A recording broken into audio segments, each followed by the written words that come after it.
Good evening, everyone. Thank you for the opportunity to be here. I'm under a lot of pressure this evening. People have been coming over.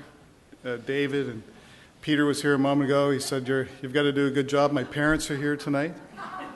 David, your parents are here. As David said, Scott and Emily are here, and Tracy, and I think we were in the car coming here. I think we recognized that this was the first time that my kids have ever seen me speak in public, other than at weddings. And although I do this a lot, there's never been an opportunity before for them to be a part of a function like this, so I'm so happy that they can be here. You know, when I was at StFX, graduating, attending school there, I certainly never expected that I would have an opportunity to be in a room like this, talking to all of the alumni who are here, and celebrating what StFX is all about. So when the opportunity arose, I asked Mary Jessie for some advice on what I should talk about, and she said that maybe what I should do is think about the principles that are espoused by the StFX community and talk about how those principles expand into the business career that I've had and how it reflects what I do today. And in fact, there are a lot of common principles between what happens at StFX and what happens in our company at Emera. StFX, as Dr. Riley talked about earlier, has some unique attributes about valuing the contribution of individuals. There's a great focus on making sure that the individual is cared for, a great focus on making sure that an individual's leadership capability is developed, because I think that the institution recognizes that by focusing on the development of individuals, we enable those individuals to focus on the development of their communities. That's what makes StFX special. That's what's allowed a small university in Nova Scotia to reach out across Canada and, in fact, across the world through organizations like the Kehoe Institute, and do things in communities and places that many people in this room have never heard of. It's a tremendous contribution to the country, a tremendous contribution to leadership across our nation, to have a university that has that capability of developing individuals. So in our business at Emera, we have focused on somewhat of the same thing. We spend a great deal of time and energy focused on the development of individuals, individual leaders, and individual capabilities in our company, because we believe that will make us successful, and that will help us build and contribute to communities here in Nova Scotia, across Canada, and potentially around the world. And the fact is, it has helped us to be successful. We've grown from a small utility here in Nova Scotia, about $2.5 billion, to now a $7.5 billion international energy company in utilities, gas pipelines, energy trading businesses, and so on, using the exact same principles that we all learned at StFX when we were there. So I could stand here all night and talk about business. I'm used to that and spend a lot of time doing that. But tonight, since I'm among family, I'd like to maybe be a little bit more personal about my real experience at StFX.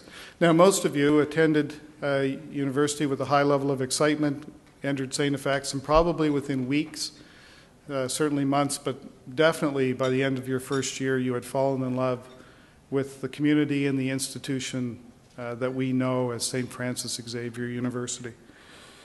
My experience, you might be surprised to hear, was somewhat different than that. In fact, my first experience at StFX was not the most rewarding experience that I've ever had. Yet, my commitment to the institution, to the university, and to what it stands for has been building since day one and continues to build today. It gets stronger today than it was when I graduated, stronger today than it was when I started at StFX. You see, when I started at StFX in 1980, I was enrolled in the business program. I went to school there in September, right out of East Pictou Rural High School in Pictou County, here in Nova Scotia. And I graduated relatively early, in about February of 1981.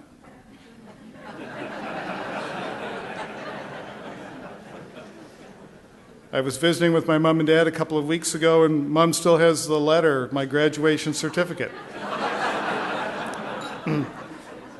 read something like, "Dear Mr. and Mrs. Bennett, unfortunately, Robert is not meeting the standards of the institution."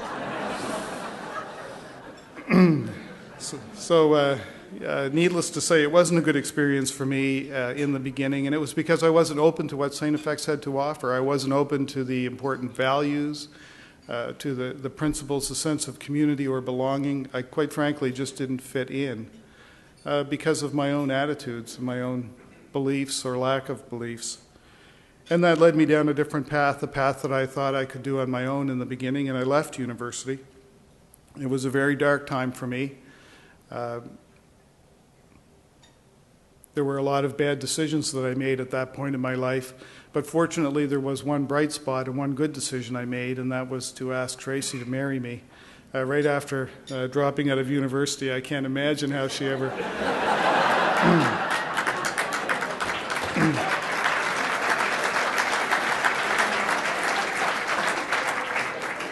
So those were not the best of days for us. We really struggled. Tracy worked as a receptionist, and I worked in various jobs in the woods, fishing lobsters, drilling water wells, building mattresses, seasonal labor, round and round.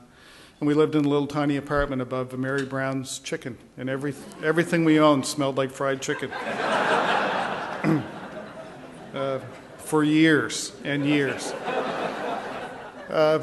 And that went on for years and years, and we really struggled, and I was disappointed in myself, and I was really afraid that Tracy was disappointed in me as well.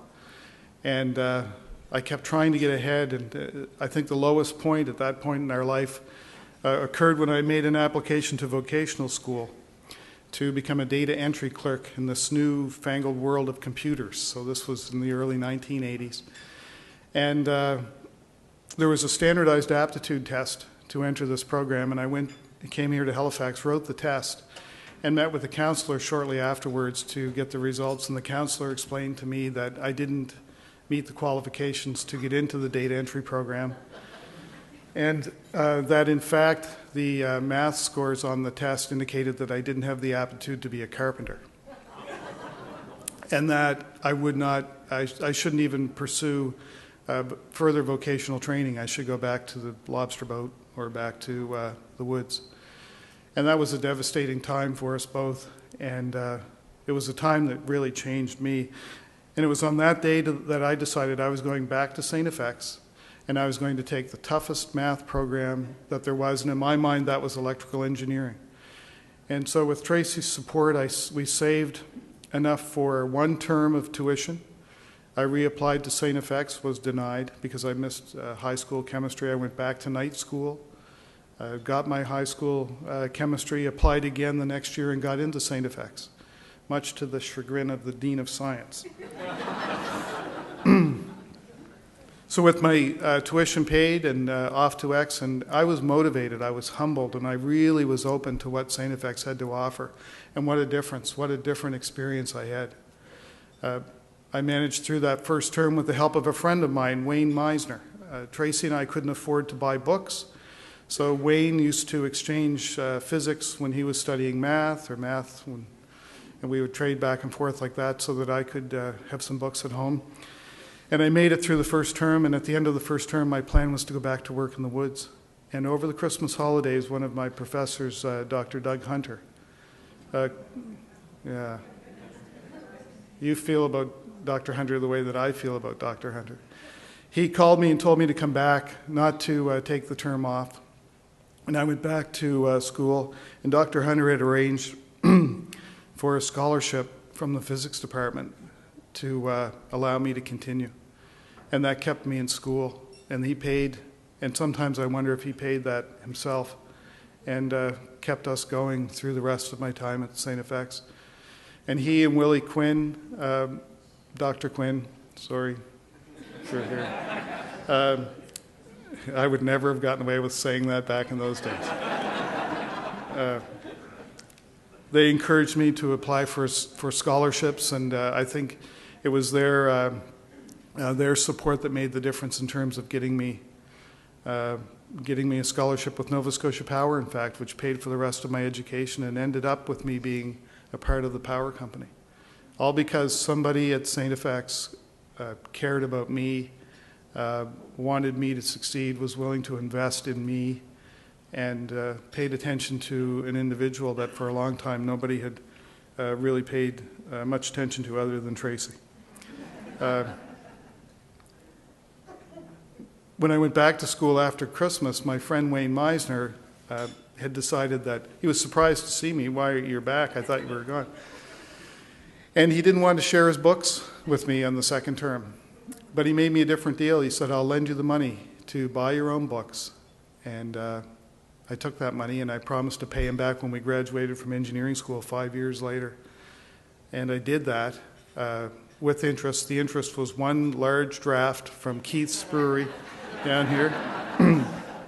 On the day that we graduated, I paid Wayne back, and he represented for me and has always represented the quality of the people that are associated with the university, the quality of the people that are attracted to the institution, and why it's as special as it is. And it was at that time that I decided that my children would go to StFX if they had the opportunity at all. If there was any chance that I could influence them or help in any way, that they would go to the school that I was beginning to love so much. So I was delighted when we were moving back from the United States a few years ago that Emily, my daughter, our daughter, decided that she would attend X, and she had a wonderful experience, an extraordinary experience, and things were going so well for us right up until the point of Emily's last year at X. And in August the 26th, I believe it was on a Friday afternoon, we got a phone call that no parent ever wants to get. When the person on the other end says there's been an accident and Emily is in the hospital. And our hearts sank and we rushed to the hospital. What had happened, Emily and her boyfriend Ken were on a set of apartment stairs, on an outside set of stairs that collapsed, detached from the building and fell. And she fell 2 stories and shattered her heel bones, broke all of the bones in her feet, and fractured her back in her last year going into university. And it was just a devastating time for us. I can't describe what it's like to be a dad and be carrying your 22 or 21-year-old little girl up the stairs because she can't move, and putting her in her wheelchair, and her mother washing her hair while she lays in bed crying, completely immobilized.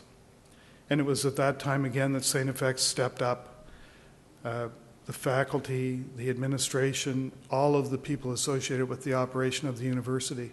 And they found Emily a room on campus, a wheelchair-accessible room.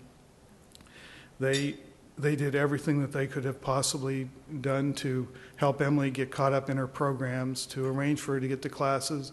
They built little ramps in places where there were no ramps. They did everything that you could possibly imagine, just as I had come to expect that StFX would.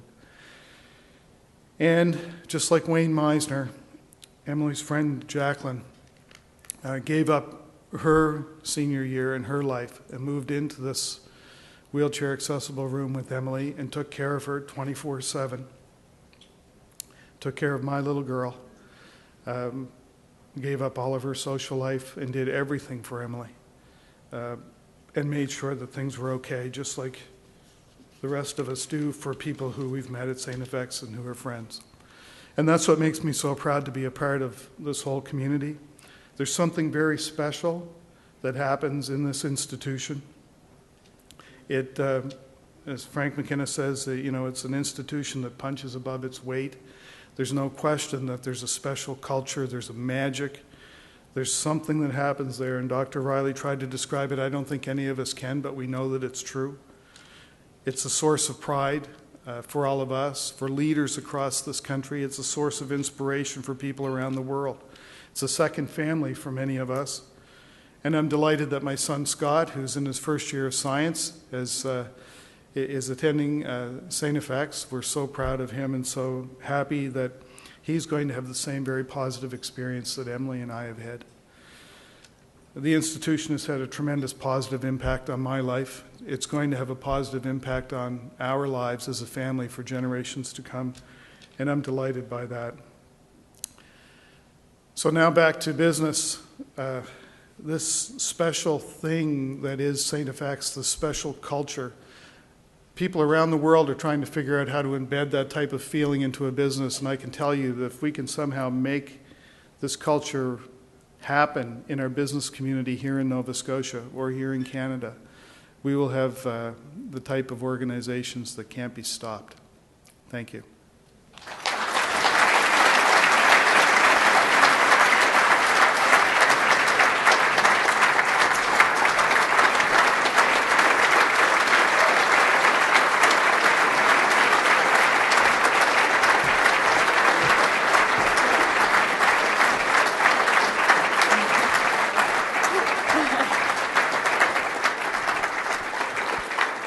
Rob, thank you so much for sharing with us your experiences at StFX and sharing the impact that it's had on your life. That was a story I certainly didn't know. You have chosen to return to your native province and serve in a very public office. And your leadership and commitment to community, and I think after hearing your words, I would add humility in your role, is a source of pride for all your fellow Savarians. So on behalf of the Planning Committee for this evening's dinner, I'd like to present to you a gift and thank you.